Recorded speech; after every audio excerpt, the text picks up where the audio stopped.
uma honra enorme, principalmente agradecer o convite da associação, da Cecília, da Thaís, por toda a organização. Queria fazer um agradecimento especial a 2 pessoas do JP Morgan que me ajudaram muito a estar aqui, que estão aqui hoje, a Natália Ramos e a Mirela Sampaio, que trabalham comigo, porque foi uma aventura conseguir estar aqui hoje. Eu acabei de chegar de um voo do México, vim direto para cá, me troquei no banheiro do avião, quase não chego, mas eu falei assim, gente, eu não posso perder essa oportunidade, eu preciso estar aqui de qualquer jeito, e, enfim, cheguei porque não poderia perder a oportunidade de estar com uma pessoa cuja história eu admiro tanto. Obrigada, Tarciana. E eu queria começar essa conversa exatamente por essa parte, pela sua história. Depois de 20 anos trabalhando no Banco do Brasil, você foi convidada a ser a primeira presidente mulher do banco. Uma empresa que, a gente pensar bem, a história do Banco do Brasil vai muito com a história do próprio Brasil, né?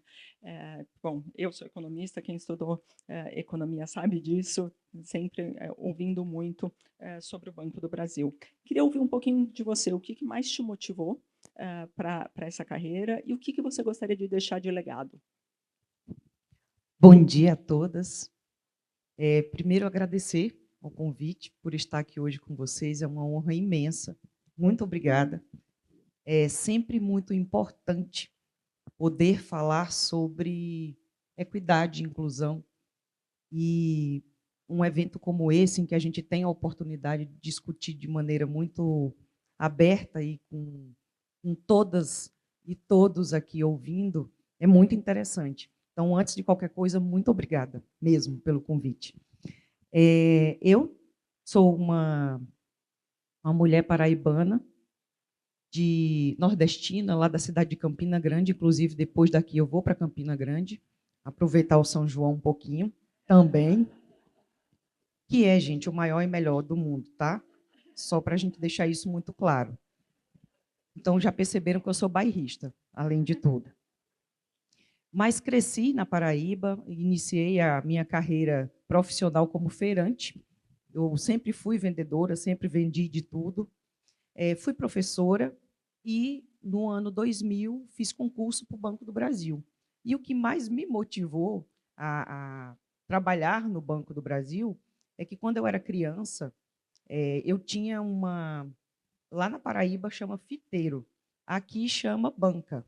Eu tinha uma banquinha na calçada de casa e nossa casa era vizinho do Banco do Brasil, era do ladinho do Banco do Brasil. Então, a fila do Banco do Brasil passava na minha calçada. Então, era negócio, né? Já eu vendia para o pessoal da fila do banco. Então, eu já era uma empreendedora, uma mini empreendedora, que eu era pequenininha nessa época, e eu via aquela instituição movimentando a economia local. Leia-se a minha economia, minha própria economia. E aí, ao longo dos anos, eu fui estudando isso, motivada pelas minhas avós e pelas minhas tias, assim, as mulheres da minha família. Sou formada por mulheres muito fortes que caíram na ideia de dizer para mim que eu podia ser o que eu quisesse. E aí eu fui entendendo que eu podia ser, de fato, o que eu quisesse, eu podia estar onde eu quisesse estar. Como paraibana, a vida é muito difícil. Então, tinha-se muito a ideia de que um concurso público iria garantir solidez na carreira. E aí, dentre todos os concursos públicos, eu escolhi fazer o concurso do Banco do Brasil.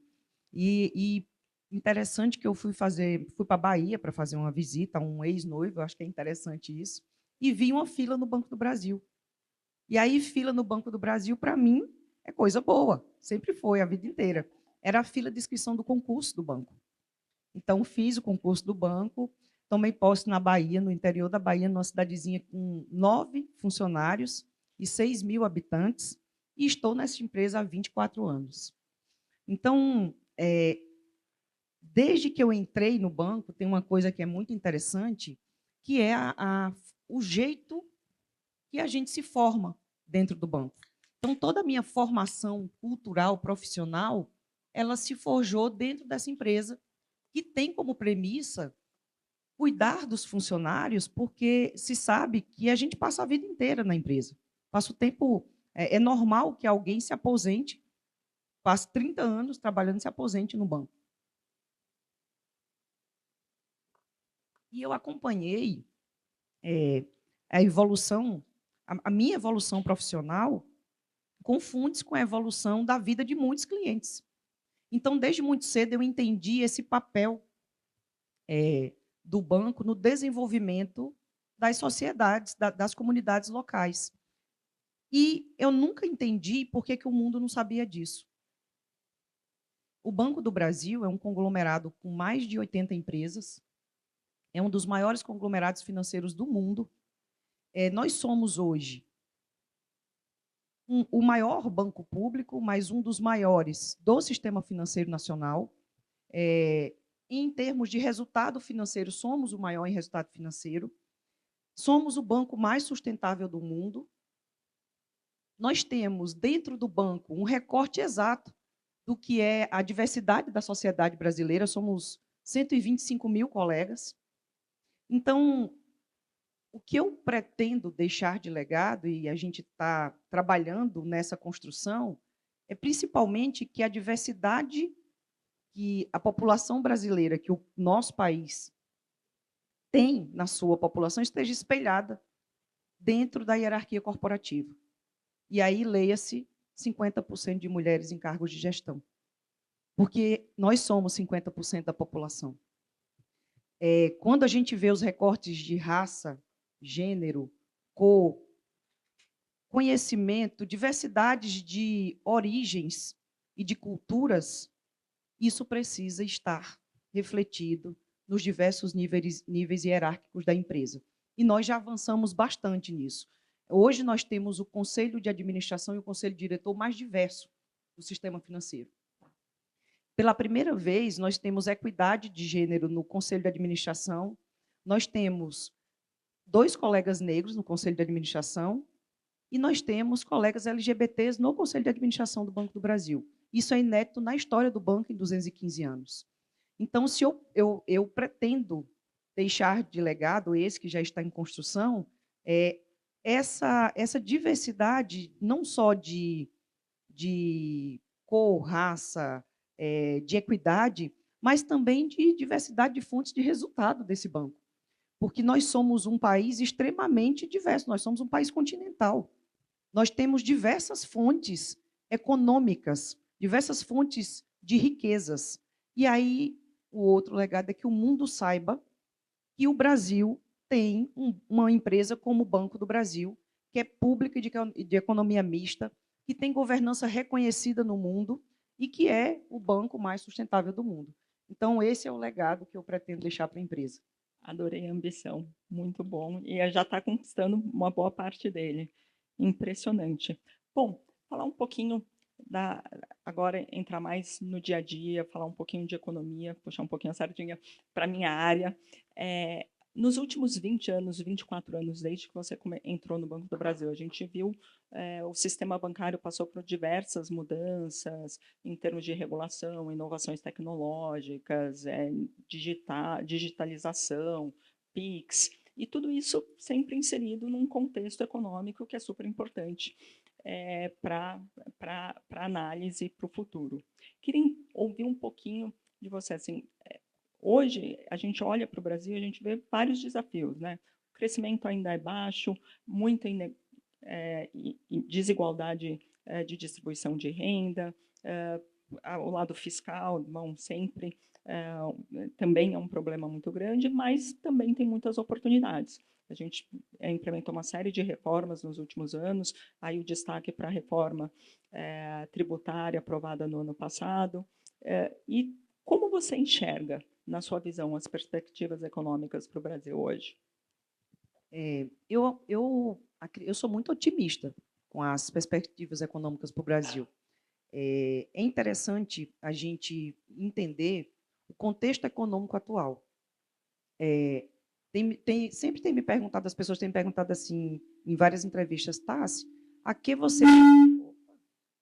você atribui as alterações de previsão do PIB? a uma série histórica que está sendo redesenhada nesse instante. Então, nós temos um PIB crescente, nós temos um cenário de inflação controlada, é inegável, mês a mês, o aumento da quantidade de empregos e aí, consequentemente, da renda das famílias. No banco, a gente observa uma demanda crescente por crédito, e aí não só o crédito para consumo direto. Eu estou falando aqui de crédito de investimento de empresas, de crédito de capital de giro, de crédito para o setor público, investindo em obras de infraestrutura. O banco é muito forte nessa atuação também. O crédito para as empresas de atacado, que a gente percebia ali um arrefecimento em 2022, no início de 2023, mas a demanda por crédito, situação fiscal em andamento, porque a reforma tributária ela traz uma simplificação para esse nosso emaranhado fiscal. Então, eu vejo com muito otimismo o desenho da estrutura econômica que o Brasil tem trabalhado. Eu acho que a equipe econômica do governo está fazendo um trabalho muito interessante, é uma equipe muito técnica e que tem cuidado para que o país tenha, de forma estruturante, as mudanças necessárias para deslanchar esse crescimento. Então, o cenário econômico brasileiro, ele é muito, eu vejo com muito otimismo. A gente sabe que as questões externas ao Brasil, como, por exemplo, a situação econômica americana, a gente esperava já agora um cortezinho de juros que não veio, já ficou mais para o fim do ano, interfere na nossa economia diretamente. Mas no momento em que esse cenário externo se ajustar, o Brasil está preparado economicamente para deslanchar aí esse crescimento de PIB. Então, a gente tinha no ano passado uma previsão de PIB de 0,8, foi quase 3. Esse ano, iniciamos o ano com a previsão de 1,1, já estamos em quase 2,2. Eu vejo com bastante otimismo. Se meus economistas escutam aqui eu falando, eles não, chefa, por favor, fala o número que a gente está calculando. Mas, Eu passo por isso também. então, mas aí essa questão de entender o cenário econômico, entender os movimentos do cenário econômico brasileiro, é algo que é muito dinâmico. Então, cravar um número do PIB, a gente só pode cravar através do que a gente tem de série histórica. Mas eu digo para vocês que eu acredito em novos erros nossos adiante, mais erros levando em consideração o crescimento mesmo, não necessariamente por estarmos calculando de maneira equivocada. Quando a gente vê o cenário econômico no banco, a gente tem guidances divulgados ao mercado e até esse instante, a gente já está fechando agora o segundo semestre, eu não posso adiantar informações, mas tudo se encaminha para que a gente cumpra os guidances que nós declaramos ao mercado. Então, isso comprova que o cenário econômico está favorável. O cenário econômico, o cenário interno econômico está favorável. Então, eu vejo com muito bons olhos e sou muito otimista em relação à nossa economia. Que bom. Não, até a gente também, nos últimos 3 anos, fizemos uma série de revisões para cima no crescimento econômico, não deixar depender um pouquinho do seu economista, não foi ele sozinho, acho que o mercado todo subestimou o crescimento do Brasil nesses anos. Bom, vamos falar um pouquinho, você já comentou na introdução a questão da diversidade, eu estava olhando as apresentações institucionais do Banco do Brasil, e ele é hoje a empresa que tem o maior peso no índice de diversidade da B3. Parabéns. Eu queria que você comentasse um pouco, além como a questão da diversidade, né, entra no seu dia a dia, acho que já falou bastante também dos resultados no Banco do Brasil, mas qual seria o papel que você sugere para que ela vá além do Banco do Brasil, né, para fora? Eu sempre falo da intencionalidade. A minha nomeação como presidente do Banco do Brasil foi um ato intencional do presidente. Ele decidiu que nomearia uma mulher presidente do Banco do Brasil. E aí buscou mulheres com as competências para exercer a função. Então, eu acho que um primeiro ponto é dar o exemplo. o Banco do Brasil, ele tem, hoje a gente é embaixador de 3 iniciativas do Pacto Global da ONU. Elas lideram 2030, raça é prioridade e salário digno. Eles são transversais, porque são 3 iniciativas. Eu já penso que, se raça for prioridade e a gente tiver elas liderando até 2030, teremos salário digno. Então, o que eu acredito? Que ações direcionadas de forma intencional, elas causam um movimento em toda a sociedade.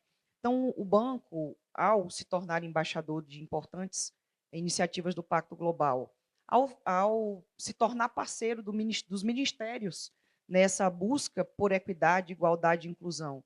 Nós temos hoje, por exemplo, protocolos de intenções com o Ministério das Mulheres, protocolo de intenções com o Ministério de Igualdade Racial, protocolo de intenções com o Ministério dos Direitos Humanos, e cada um visa atender e buscar inclusão de públicos específicos.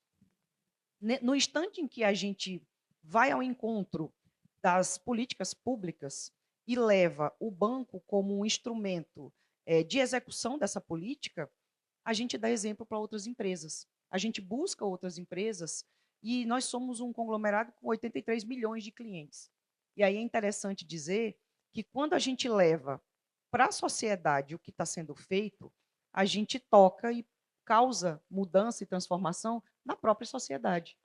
E aí esse movimento que é feito de dentro para fora, transforma para fora, eu digo que a gente transforma para fora da porta giratória do banco.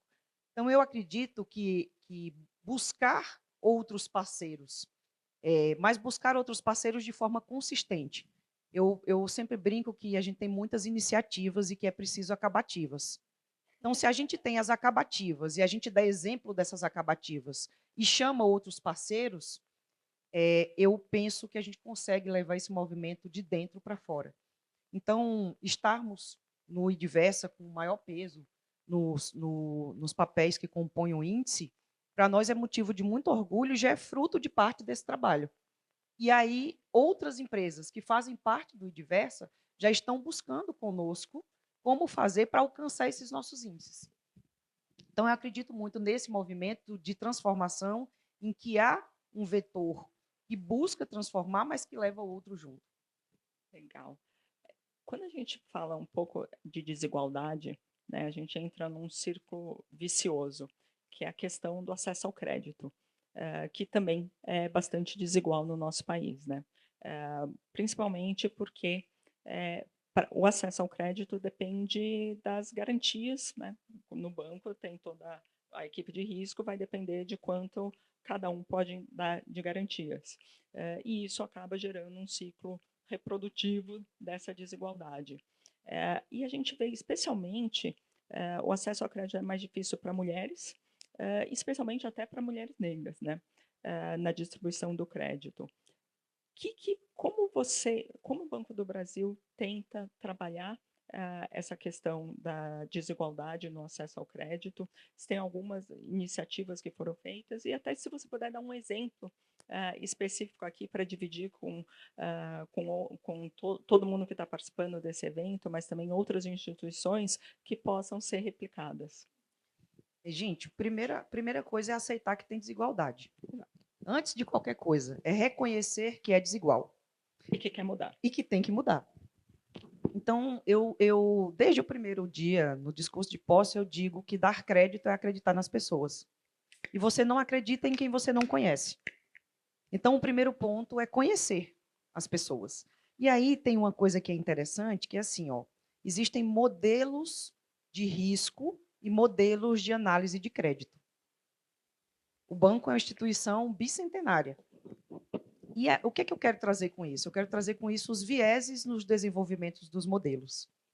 Historicamente, se a gente remota o banco, acho que há 60 anos que as mulheres fizeram 60 anos, né, Beto? Foi a primeira mulher entrou no Banco do Brasil. É muito recente. Se a gente pensa que há 60 anos a primeira mulher pôde fazer concurso para entrar no Banco do Brasil, isso significa que não existia mulheres no sistema financeiro brasileiro. E se isso é muito recente, significa que, historicamente, quem toma crédito é homem. Então, a gente tem uma história muito maior de homens tomando crédito, e aí eu entendo como o homem toma crédito e como ele paga. E uma história muito melhor, muito menor, de mulheres no sistema financeiro. Mulheres movimentando a economia. Então, primeiro é preciso reconhecer e desenvolver modelos específicos que entendam o perfil das mulheres, que entendam como essa mulher desenvolve o seu crescimento econômico. Então, a gente tem alguns modelos. A primeira coisa que nós fizemos foi aceitar que há, entender que há e buscar mudar. Então, hoje nós temos, nos nossos modelos de análise de risco e de crédito, análises específicas para perfil feminino. Vou dar como exemplo o crédito cedido a pessoas jurídicas, em que nós temos mulheres como sócias e dirigentes das empresas. Então, no Banco do Brasil, o crédito para mulheres, para empresas que têm mulheres como sócias dirigentes, tem um preço menor, porque nós já percebemos que a empresa dirigida por mulheres ela é uma empresa mais longeva. E aí é preciso fazer um recorte mais recente da história para que a gente entenda esse perfil e entenda como fazer isso. Uma outra ação. No ano passado, nós fizemos uma campanha chamada Mulheres no Topo. E essa campanha ela tinha uma primeira mensagem aspiracional, de mostrar que nós temos mulheres em todos os estratos da sociedade, desenvolvendo suas atividades em todas as camadas da sociedade, e que ela pode ser o que ela quiser.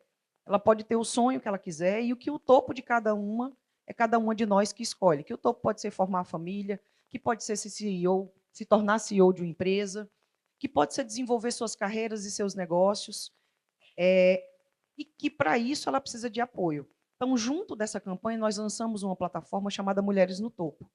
A gente já percebeu que para uma mulher se tornar independente, ela precisa ter dinheiro, é preciso ter independência financeira também.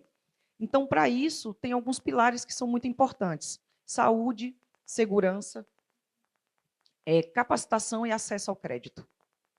É comum nós termos mulheres empreendedoras que não conseguem acessar o crédito porque elas não conhecem os mecanismos de acesso ao crédito. E a gente entendeu que a gente precisa ensinar, precisa dar esse passo de preparação para então conceder o crédito. Então, o crédito para as microempreendedoras, para as micro e pequenas empresas que são empreendidas por mulheres, é um crédito orientado, para que ela tome o crédito, saiba como usar, saiba quando pagar e quando precisa tomar novamente. Então, está em evolução esse processo de crescimento da tomada de crédito por mulheres no Banco do Brasil. Mas eu acho que 2 exemplos muito claros são esses que eu acabei de falar. É o desenvolvimento de modelos específicos de análise de risco e de crédito para mulheres e as linhas de crédito específicas. O governo, por exemplo, tem uma linha de crédito específica que é o Pronaf Mulher. O governo entendeu que no campo as mulheres para a agricultura familiar são maioria. Então, o Pronaf Mulher ele tem uma taxa de juros diferenciada, um prazo diferenciado e uma carência diferenciada. E a gente já percebeu que onde a gente concede crédito para mulheres, o crescimento econômico do entorno também acontece. É um movimento, é um ciclo virtuoso, é um ciclo de crescimento. A mulher ela não traz sozinha o crescimento dela, ela traz outros empreendedores junto. Daqui a pouco, quando a Ana, eu acho que a Ana está ali, ela vai acabar falando disso também, eu vou deixar para não invadir a fala dela. Muito, muito interessante. Não, e sem dúvida, você quebra esse ciclo vicioso que a gente tem hoje, que é o fato de você não ter ativos, não ter colaterais, os modelos, o vício dos modelos antigos. Olha, a gente pode até trocar várias figurinhas. O JP Morgan tem uma área de negócio também exclusiva para mulheres, Muito para importante. ajudar no varejo nos Estados Unidos, né? Que a gente não tem banco de varejo, mas é exatamente para empoderar negócios liderados por mulheres e como isso gera, enfim, todo o benefício para frente. Você falando disso, você sabe, você falando do setor específico de mulheres, tem uma coisa que eu esqueci de falar que tem que ser intencional também. A gente está na era da inteligência analítica e inteligência artificial. Quando a gente vai olhar a tecnologia, se a gente não tiver o cuidado, eu vou ter novamente os modelos feitos para mulheres por homens. Então, a gente tem um movimento bem interessante, que é o movimento de mulheres na TI, onde a gente capacita as colegas para trabalhar com inteligência artificial, com inteligência analítica e na nossa área de tecnologia. Porque aí, no desenvolvimento dos modelos, eu também tenho diversidade nos olhares que estão desenvolvendo os modelos. Eu acho que é importante. Quando você trouxe uma área específica lá do JP Morgan, eu lembrei desse ponto. Perfeito, muito interessante essa parte também. Bom, a gente já está quase no limite do nosso tempo. Deixa eu fazer uma última pergunta. Também faz parte de toda a agenda do G20, não posso deixar de lado, que é a questão da discussão da agenda verde, né? Transição energética, acho que a gente tem várias oportunidades acontecendo aqui no mundo e também para o Brasil em particular. Ano passado, o banco fez a sua primeira emissão de Sustainability Bonds no mercado internacional. Queria que você contasse um pouquinho dessa experiência, quais foram as maiores dificuldades para fazer o lançamento desse bonds e também como é que está hoje em dia encontrando os projetos para utilizar esses recursos. É interessante, o banco, no ano passado, foi a primeira emissão. Mas essa primeira emissão é fruto de um caminho que vem sendo pavimentado há 35 anos. O banco começou com a primeira agenda de sustentabilidade há 35 anos atrás. Então, a gente vem numa evolução de estruturas internas, de processos de governança, de criação de mecanismos para que a gente tivesse condições de chegar no nível de emitir bonds e de que o mercado tem interesse. Então, foram diversas etapas até conseguirmos chegar no nível em que o mundo acredite e confie na estrutura que nós temos para emitir os bondes e mais, entender como que a gente vai aplicá-los aqui no país. Então, nós temos hoje uma unidade voltada para ESG. Essa unidade ela foi formalizada na estrutura do banco no ano passado. E nós temos um setor específico que faz a análise dos papéis e recepção dos projetos.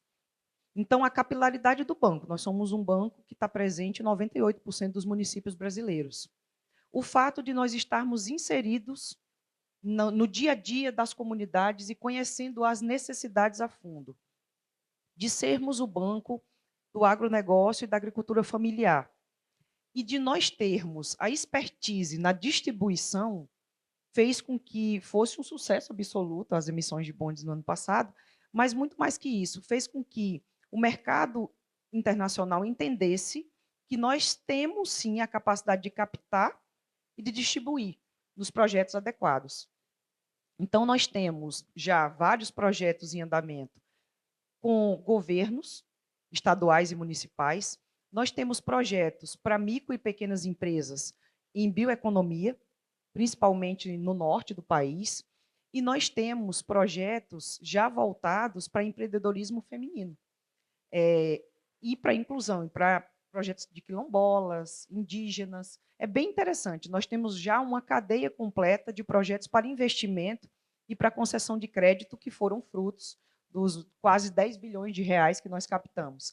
Então, eu diria que a maior dificuldade que nós tivemos ao longo do tempo foi chegar num ponto de maturidade de emitir, mas que o mercado reconhecesse que nós temos condições de captar e distribuir. Então, o primeiro foi uma experiência, nós não, acho que a gente já está maduro, vamos fazer, fizemos, foi um sucesso. Nós tivemos 3 vezes mais procura do que o valor, o montante que nós disponibilizamos, e aí já foram mais 2. E pretendemos, na medida em que aparecerem oportunidades, fazermos mais. Não, perfeito. Ainda não, ninguém ainda reclamou aqui do tempo, então vou aproveitar um gancho que você falou. O banco é o maior a maior instituição financeira no setor agrícola, né. Então, aproveitar aqui a sua expertise, no assunto. Na verdade, como a gente começou, né, todos os erros de projeção de PIB, a agricultura foi um dos grandes fatores do erro no ano passado, com o recorde de safra, em 2023. Como você enxerga agora, o setor agrícola e as perspectivas para os próximos anos? Principalmente esse ano os preços estão mais baixos. O que a gente pode esperar? Eu acho que tem algumas reflexões que a gente precisa fazer em relação ao agro brasileiro que é importante compartilhar. Quando a gente olha os 4 principais grãos que alimentam o mundo, nós estamos entre os maiores produtores de 4 deles. Os 5 principais, nós somos os maiores produtores de 4 deles.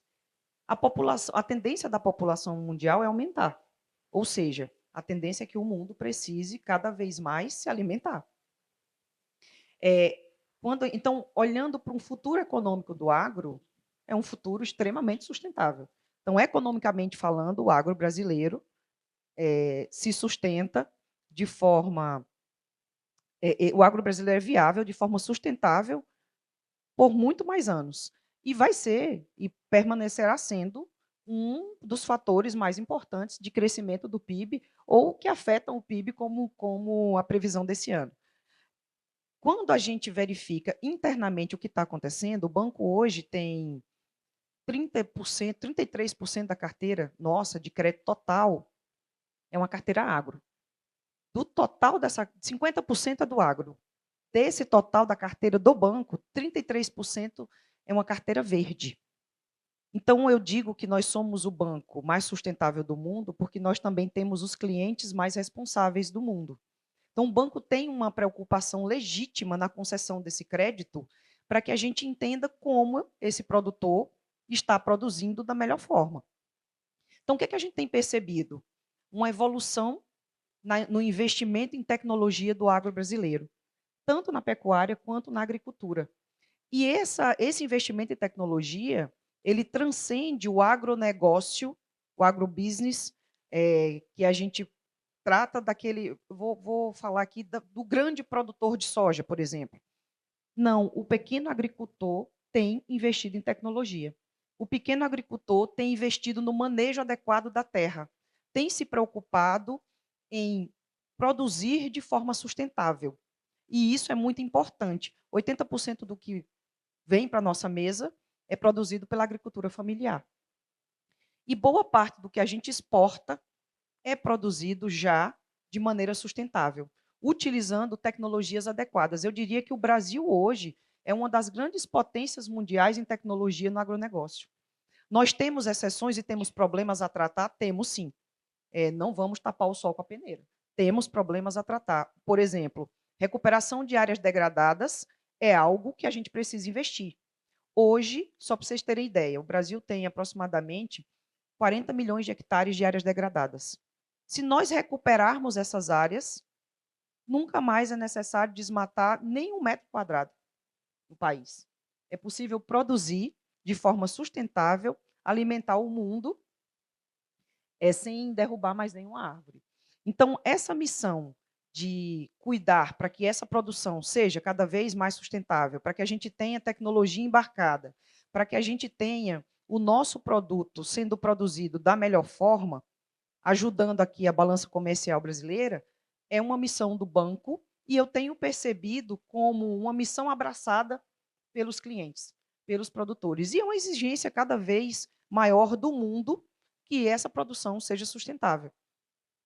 Então, falando de forma macroeconômica, o agronegócio brasileiro é sustentável, é economicamente viável e vai perdurar aí por muitos e muitos anos como sendo o principal vetor de resultado da nossa economia. Quando a gente olha uma situação sazonal do agro em 2023, é preciso lembrar o seguinte: nós tivemos uma safra recorde em 2021, uma safra recorde em 2022, uma safra um pouco menor em 2023, mas ainda assim recorde, e 2024 a gente caminha para a normalização da safra. A gente caminha para uma safra muito boa, um fechamento de plano safra muito bom, 2024, mas um pouco menor do que foi historicamente, porque é um evento de normalização.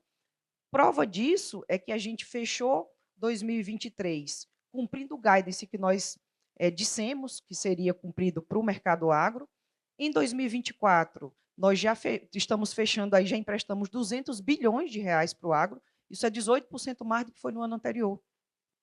Então, quando a gente verifica o movimento do crédito, porque o movimento do crédito ele acaba mostrando como está o movimento econômico. Quando a gente olha o movimento de crescimento do crédito, a gente entende que o movimento de investimento no agro não arrefeceu. Então, há sim um momento, uma sazonal de preço de commodity, e isso acontece, sazonalmente acontece. Mas é preciso que a gente entenda a pujança do nosso agronegócio, o que nós temos no país e como isso se perpetua adiante, como aí sim a série histórica mostra para nós